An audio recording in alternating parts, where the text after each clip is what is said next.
Yarmiko ayani wakake wayfir walgafata deseko amma wajake dufa amma sumatti imanaka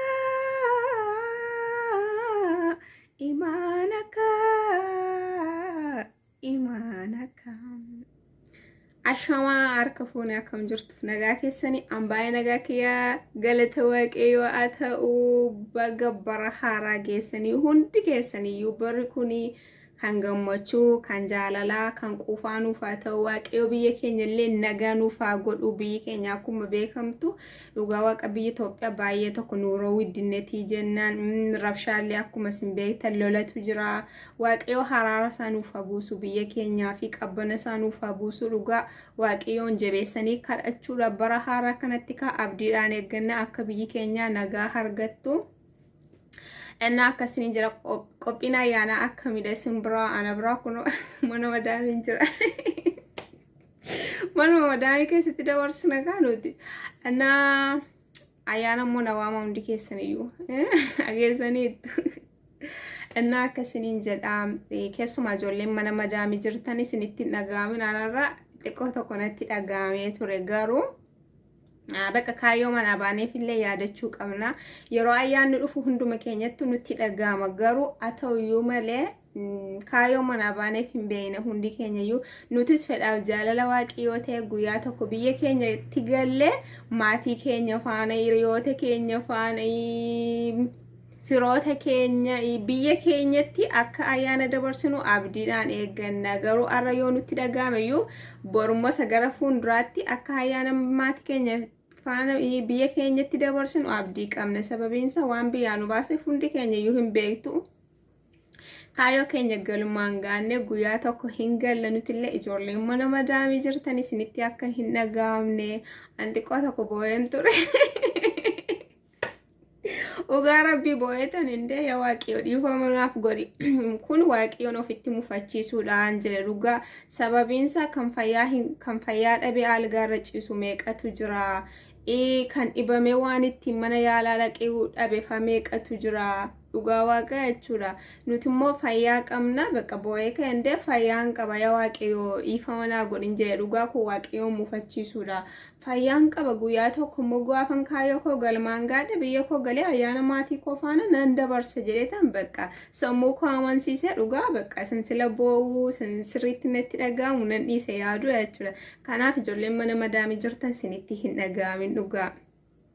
akka koo jechuudha akkattiin sammuu keessan amansiisa inshallah hin galle biyya keenyatti nuti siin ayyaaneffannaa maatii keenya faana guyyaa tokko kaayoo biyyaanu baaseef ka isinis beektu kaayoo keenya guyyaa tokko waaqayyo galmaan nu ga'e biyya keenyatti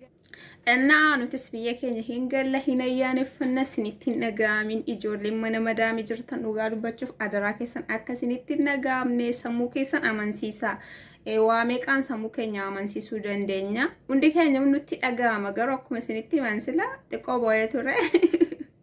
garuma sammuu kon amansiisa bakka kaayoo manaa ba'eef natu beeka kaayoo biyya keenya irraa baaneef natu beeka kaayoo keenya sana galmaan ga'anne nuti singalla biyya keenyatti ayyaaneffanna ayyaanni hin darba kanaaf waaqayyo bichaan biyyuma keenya nagaa nuuf haa godhu dhugaa kanumallee kadhannaa keessatti sirriitti karaadha biyyi keenya kan beeytu baay'ee tokko xiqqoo nama yaad baay'ee xiqqootu hin taane baay'ee nama yaaddessa waaqayyo biyya keenya haraara isaa qabbana isaa nuuf haa buusu dhugaa bara haaraa kanatti ka abdiidhaan eegganna inna akkasiniin jedha biyya keenyatti dirba galle fataa goona nuti fataa jennee ayyaaneffannaan siniin jedha akkasinitti dhaga'amne warra farsoo jaalatan mokotta farsoo dhugana bira daabboon illee jira waa barbaadan sin affeeraree ageessaniitu kotta እና akkasiniin jedha ijoollee keenya fataa jedhamanuma madaamii keessatti adaraa keessan irra deebisinitti akkasinitti hin dhaga'amne sinitti akka hin dhaga'amne sammuu keenya waa baay'eetiin amansiisuu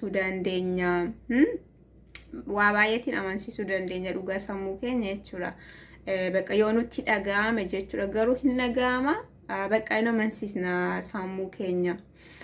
እና ካዮት ብያኑ ባሰ ዋን ta'eefi kaayoo keenya galmaan gaanne በቃ ፈታ zana nuti illee biyya keenya irratti fataa zanaa jenne guyyaa tokko amma garuu miidiyaa irratti dabarsina feesbuukii irratti jechuudha. Waaqa fayyaa nuuf kennee fi galanniif ulfinni saafa ta'u biyya keenya illee nagaa nuuf haguusu ammas waaqayyo fayyaa keenya nagaa keenya nuuf haa godhu fayyaa nuun dhowwatiin dhugaa dubbachuuf fayyaa nuun dhowwatiin fayyaa ofii birriidhaan bitanii hin argatanii biyya keenya illee ka haraara isaa nuuf haguusu kana hundi keessan kanannaa keessatti yaadadha dhugaa waa'ee biyya keenya jechuudha. Bara haaraa kanatti garuu bakka waaqayyoomti qabbana isaa nuuf buusa jennee abdiidhaan eeggannaa እና ጆሌ ኬኛ መስረ ዴቢን ሲኒቲ አካሲኒቲን አጋምኔ ፈያ ቀዋቹኑ ሁንደ ጫለ ዱጋ ዋቃ ፈያ ኦፊ ብሪዳን ቢተተኒ ሂነርገተኒ አረው ገውን ኬኛ ዩ ዋቄውን ገለቴፈቹ ቃምና እና አካሲኒ እንጀራ አያና ጋር ሲኒፈተው ቪዲዮን ኪያራ ከነፈካታ አመ ቪዲዮ ብራቲ ወልት ዴብኑቲ ነጋና ትራ ኮታሞ ፈርሶ ዱጋ ወር ፈርሶ ጃለተን ኮታ ፈርሶ ዱጋ ወር ቀርቦ ጃለተን ቀርቦ ዋበር ባደን ዋን ፈዲቄ ሲኒፊን አጀጀማ ኮታ shi siwaame radageessaniittu ayyaana gaarii siniif ta'u hunda keessaniifu nagaan na turan sinin jedha.